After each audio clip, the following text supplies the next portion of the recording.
Welcome back or welcome to our boat spotlight series here at Cape Harbor. Once again, my name is Vanessa and I'll be taking you around the boats with our walkthroughs.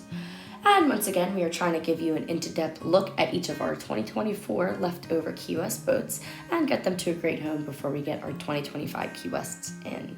Today, we have a 219 Family Sportsman, or 219 FS for short, in sand with a white powder coat, which is going to be a great family boat for either fishing or just hanging out. We're going to work our way around the outside of the boat and then slowly make our way inside. Starting at the back here, you have your molded-in fiberglass swim platform with an engine pod design to give optimal room for the bench seat in the back, letting the motor sit lower and allowing the boat to cruise and push a little bit better. Gonna have your ladder and your gate here. And then on the back as well, we have a Yamaha 200. And next to that Yamaha is going to be your cooler box. And also at the back of the boat, which you'll see here in just a second, you're gonna have your trim tabs as well as your aerator pump. Now, the nice thing about the Key West designs, if you look at the front of the boat, they are designed to have a deep V, so that water is gonna go up and out rather than up and straight in. Moving on to the interior, we have a full width bench seat. It's going to comfortably fit up to 4 to 5 people, and once again, we do have cushions here for the seats. Going to have your self-draining rear storage compartments as well as your aerated live well there, and then below that is going to be your self-bailing cockpit. Now around the boat, you're going to have your stainless steel hardware, which is going to be your pull-out cleats and rod holders, as well as a gas cap on the left-hand side for an 80-gallon fuel tank. Also going to have low-profile bow rails and bolsters. And along with that bench seat, you're also going to see there are going to be some cup holders as well. And along the sides of the boat here, as you can see, you have your gunwale rod storage, and you can definitely tell that this boat is geared for fishing based off of how large these are compared to what they were on the E203 DFS. And also along that side there is going to be a raw water washdown. Making our way into the helm, we have our independent flip bolster lean post with backrest, rod holders, and a 94-quart K2 cooler.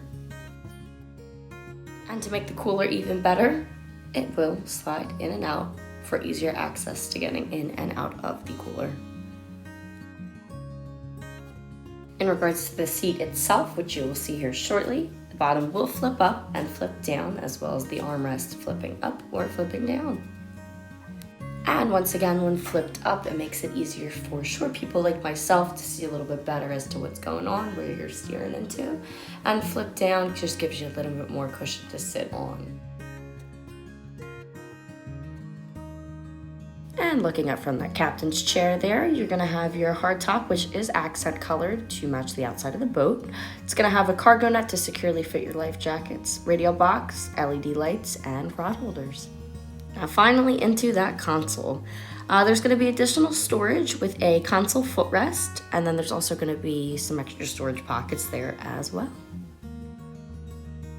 And inside of that footrest is also going to be where your battery switch will hide. And moving up, you're going to have your SeaStar hydraulic tilt steering, throttle with the trim switch built in, and a key switch with the safety lanyard, which is now mandatory to have at all times by the U.S. Coast Guard. You're going to have your trim tab control with level indicators, speedometer and fuel gauge, tachometer, and your Clarion GR10 Bluetooth stereo that includes 2 speakers, an MP3 port, VHF with an antenna, and GPS location. Gonna have your Clarion 943 XVS and your premium switch panel. And I forgot to mention, next to that throttle is where you're gonna have 2 additional cup holders, and your MP3 port will be underneath of those. Next to those switches as well is also going to be a 12-volt power port.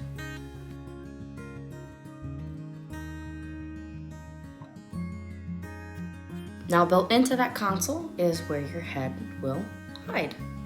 It's going to be a portable toilet.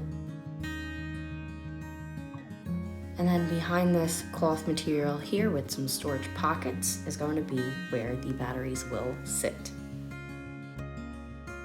Moving out of that head and onto the bow. We're going to have an additional forward console seat here, and that also doubles as storage. And onto the bow itself, yes, we do have cushions as well as backrest for those seats. Underneath of those seats as well is going to be some additional storage.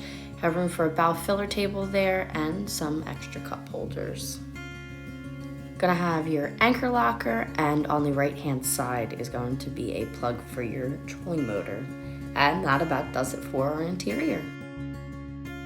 Once again, thank you for joining us for our second episode of our Boat Spotlight series.